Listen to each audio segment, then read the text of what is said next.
Well, let's go live then to Beirut. Correspondent Renée Davis is with me on the programme now. Renée, look, good to speak to you today. As I say, a number of ceasefire violations by Israel today in the south of the country, yesterday in the city where you are. Just tell us what's been happening. Well, there's definitely a lot to unpack in terms of events over the past 24 hours here. So yesterday evening, just shortly after 8 p.m., Israel launched a targeted strike in Hadar Tarek, which is a neighborhood in the southern suburbs of Beirut. Now Beirut has not been hit since about a month ago, which on April 8th, which is now commonly referred to here in Lebanon as Black Wednesday, when Israel launched a major campaign of strikes all over the country, including Beirut. So after the ceasefire was established from the evening of April 16th to April 17th, Beirut hasn't been hit. So that southern Lebanon has multiple times, every day, in fact. So this quite came as a shock for many Beirutis here. I spoke to a couple residents from the southern suburbs who were telling me that they only just came back. They've only just come home.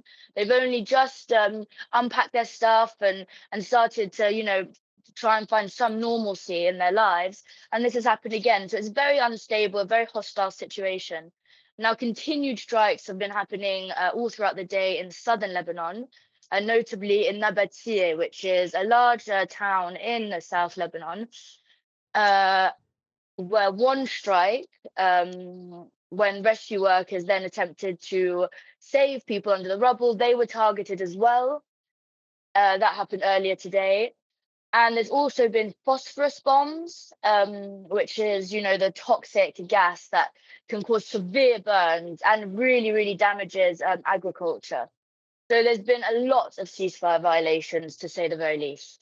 Yes, Renée, so help us understand, look, how it is that Lebanese people are coping with all of this. It's been 3 weeks since that ceasefire was agreed, but as you say, there have been violations in the south every day. How are people coping with that level of uncertainty?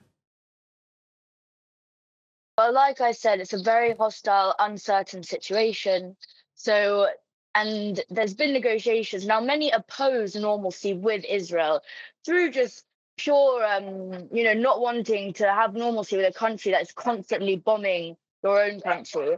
However, Prime Minister Nawaf Salam openly explained that it's not about normalizing relations with Israel, it's about peace.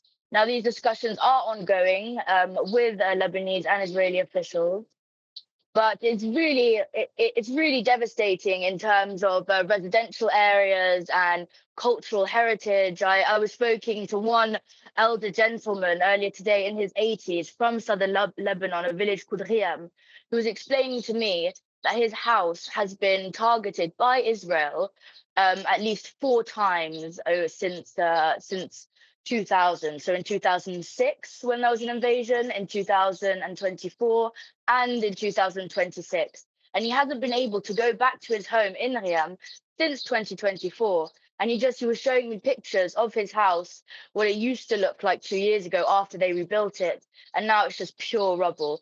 So it's really highlighting the, pure erasure of collective memory that's happening in southern Lebanon as we speak.